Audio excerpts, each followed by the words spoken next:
The first concept that is key to performing the swordfish straight leg is understanding how the center of gravity and the center of buoyancy work. The center of gravity is the average location of the weight of an object. This is different depending on your body type and the placement of your body.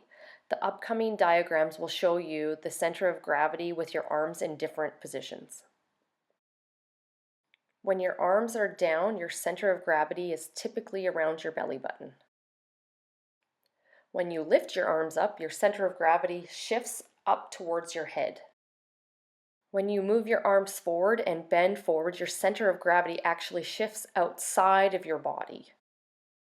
The center of buoyancy is the point where the buoyant force acts, usually in the lower chest area, but is determined by the position of the body. The center of buoyancy is the blue star.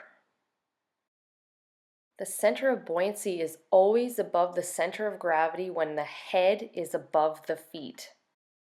When a swimmer is upside down, the center of gravity is always above the center of buoyancy.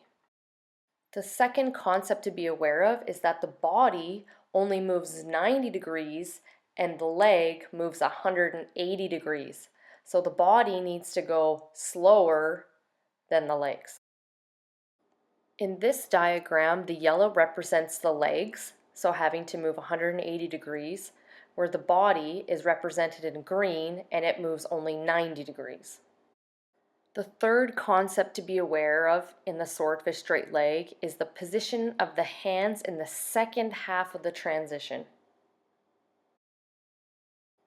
In this diagram, the blue arrow shows where the hand is facing and the pink arrow shows the direction that it will push the athlete. This section of the video is going to focus on a swordfish done by a swimmer, and this swordfish is not perfect. So you're going to see the common mistakes that many of your athletes are probably making.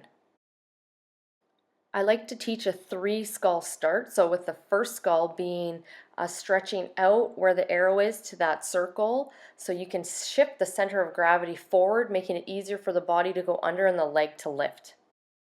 The second scull is more at a diagonal to the corner of the pool, so you're still shifting that center of gravity, which is going to make the weight of the leg coming over push more towards the head. The third scull needs to reach all the way to underneath the thighs and start pushing in little weird kind of paddle sculls. So this will help you move towards your head instead of coming towards your foot. Okay.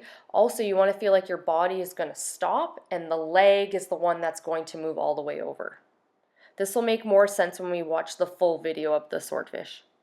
In this slow-mo version of the swordfish, so skull 1, reach out more, skull 2 to the diagonal, and then right there underneath the thighs, push, push, push, stop the body, move the leg towards the head. Now you see the hands are still pointing the wrong direction, so they're actually pulling her towards her feet. So that's the most common error, is when that transition skull happens, the hands are facing the wrong direction and they're going to push you towards your feet. Here's one more look at it. We're looking for skull 1 out in front of the face, skull 2 to the diagonal, and 3 right by the thighs, pushing, pushing, hands facing towards the foot, pushing the hips and foot to over where the head was. I really hope you found today's video helpful. You can also follow me on Twitter or Facebook. Make sure you subscribe to this channel so you know when new videos are out. And for more resources, check out theonlinesynchrocoach.com.